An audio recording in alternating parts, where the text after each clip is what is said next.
is Matt Rogers. Sharks are one of the deadliest creatures known to man and are one of the few creatures alongside us humans at the top of the food chain. They say you are 5 times more likely to be killed by a falling asteroid than a shark. But that's no comfort to us when we're face to face with them on the silver screen. Now, I've been wanting to do this video for a long time. I'm a huge fan of sharks and shark movies, and I thought I'd share which chunks of cinema, both past and present, you should sink your rows of teeth into. Now, let's be real, shark movies are known for being completely over the top and utterly ridiculous, and for the most part, they deserve that stereotype. Some movies are so bad that they're good, and others are just indefensible. Namely Sharknado, Sharknado the second one, Sharknado Oh Hell No, Sharknado The Fourth Awakens, Sharknado Global Swarming, and another one still in the works. These C-grade movies with D-grade CGI can become infamous cult classics with their over-the-top concepts and excessive gore. Take Jersey Shore Shark Attack, for example.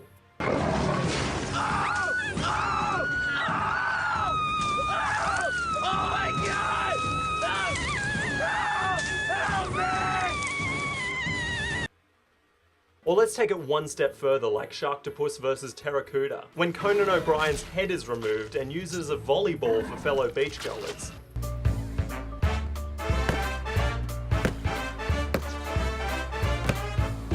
But it doesn't get much better than Ghost Shark, who can pop up anywhere you'd find water.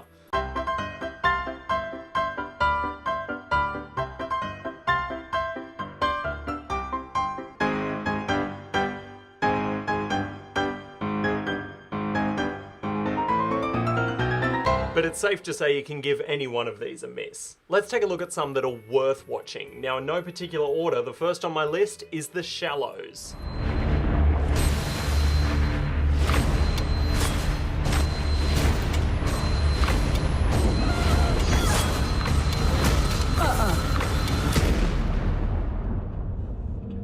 The Shallows is one of the more recent shark-based horrors out there and definitely one of the best. Plus, the movie was filmed in my home state of New South Wales, Australia.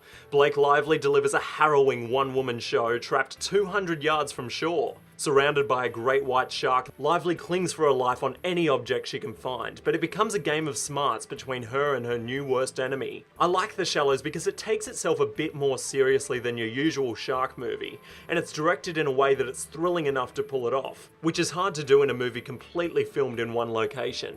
The Shallows is similar to the single location movie Open Water, which also maintains the tension by the constant and immediate threat of the main characters being attacked at any time.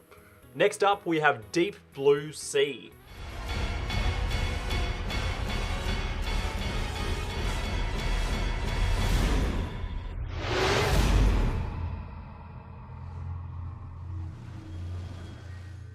A movie a bit left of centre which focuses on sharks that are genetically engineered. Samuel L. Jackson is joined by fellow scientists who are performing tests on sharks, which inevitably go horribly wrong, and it's up to this group of researchers to stop them being freed and breeding in the ocean.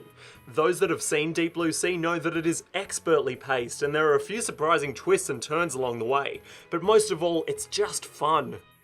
Which is way more than I can say for its disastrous sequel. Let's not go there. But now for one that might surprise you. Shark Night.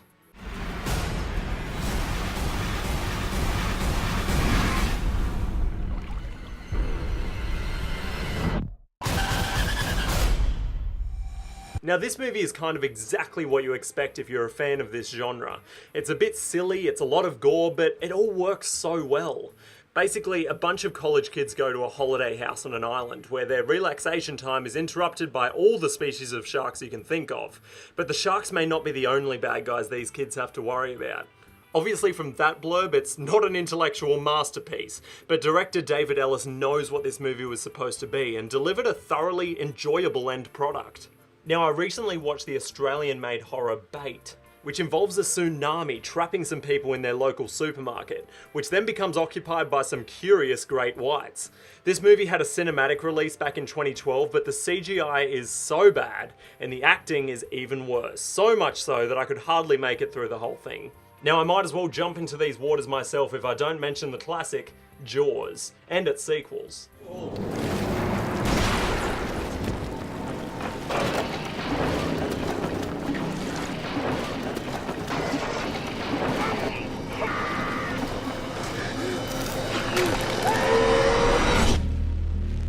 although they haven't necessarily aged well, they're almost everyone's favourites. The first Jaws single-handedly created the genre and was some people's first introduction to horror in general. And there's really no way you could ever beat it, or its haunting soundtrack.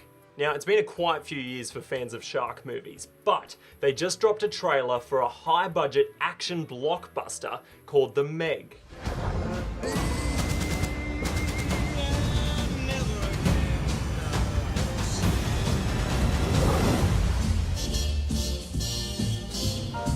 The Meg stars Jason Statham, Ruby Rose, and Dwight from The Office. And although a lot of people are trying to figure out from the trailer if it's dark and serious or light and silly, it looks to me as if they're going to try and walk that thin line, which usually is the best way to go about a crazy concept like this. I must say what I'm most excited for here is the sheer size of the shark, or should I say the Meg, and the breathtaking CGI that brings it to life. The teaser poster alone was enough to give anyone nightmares. But there you have it, ladies and gentlemen. I hope if you're a shark enthusiast like me, you got something from this list. But even if you're not usually a fan of the horror genre, I hope I encourage you to give one of these movies a try. But let me know, did you have any favourites that didn't make it onto my list? If so, I'd love to check them out. But thanks so much for hanging out. If you had a good time, then spank that like button. And if you subscribed during this video, then welcome aboard. This is Matt Rogers, and that is all.